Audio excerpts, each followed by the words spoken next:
नमस्कार आदाब, आप देख रहे हैं ऑन रिकॉर्ड मेरा भाईंदर।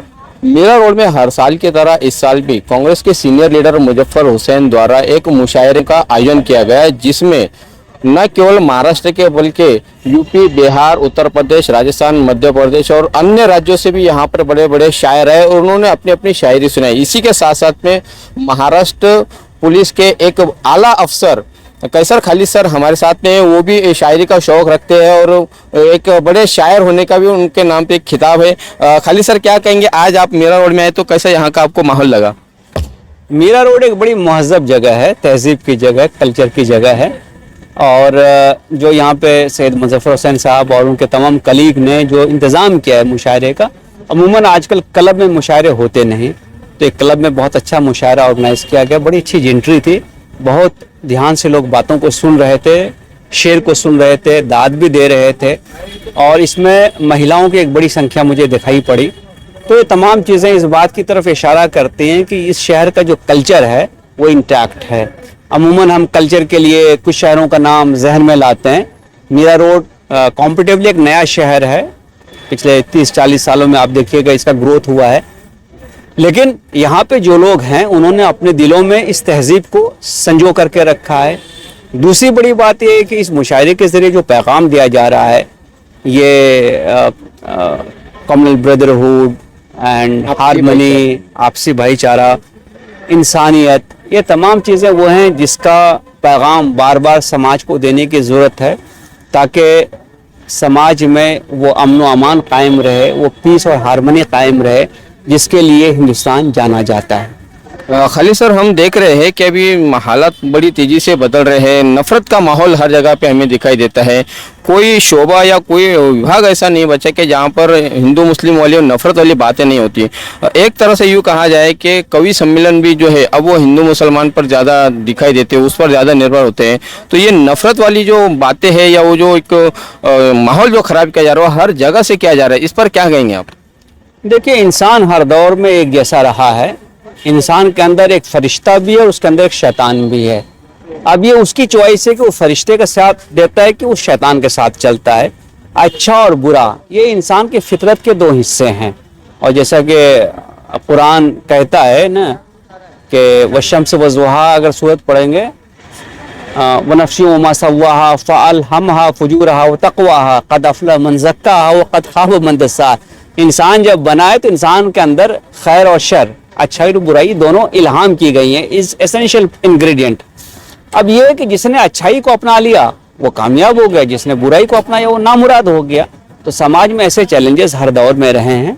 ज़रूरत इस बात की कि समाज में वो लोग जो कि रोल मॉडल्स हैं, जिनके पास लीडरशिप है, जिनके पास जिम्मेदारियाँ हैं, जिनको खुदा ने नवाजा है उस हैसियत से, उस वक़ार से, वो क्या कहते हैं। तो ये मुशायरा आज उस सिलसिले की कड़ी है जहाँ से हम communal harmony, brotherhood, peace, progress, इसका पैगाम दे रहे हैं। ये पैगाम हर दौर में दिया गया है और हर दौर में दिया जाना चाहिए। अब ये सवाल जो कि अच्छाई और बुराई का है, ये तो सिलसिला चलता रहेगा। हमें ये देखना है कि हम उसके किस तरफ खड़े हैं। क्या हम इंसानियत की तरफ खड़े हैं, क्या हम हैवानियत की तरफ खड़े हैं, और ये फैसला हर आदमी को खुद ही करना होता है।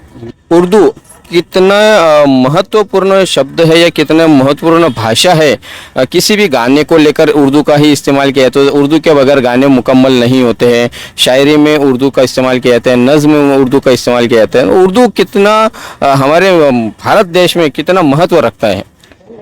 देखिए, सबसे पहली बात तो ये समझिए कि उर्दू और हिंदी क्या है। उर्दू और हिंदी एक ही स्क्रिप्ट, एक ही ग्रामर को फॉलो करने वाली दो अलग अलग डायलेक्ट्स या बोलियां हैं। का बाकी मतलब 80 से 85% जो वर्ड स्टॉक है वो सेम है, और सबसे बड़ी बात है ग्रामर सेम है। तो हम जो जुबान बोलते हैं रोज़मर्रा में, वो उर्दू भी है, वो हिंदी भी है। अगर आप उसको देवनागरी में लिखिएगा तो हिंदी कहलाएगी, और आप उसको जो है फ़ारसी, अरबी रस्मुल ख़त में लिखिएगा तो उर्दू कहलाएगी। उर्दू में एक खूबी ये रही है शुरू से कि उर्दू ने अपने वर्ड स्टॉक में बहुत सारी और ज़ुबानों के लफ्ज़ों को इख्तियार किया है।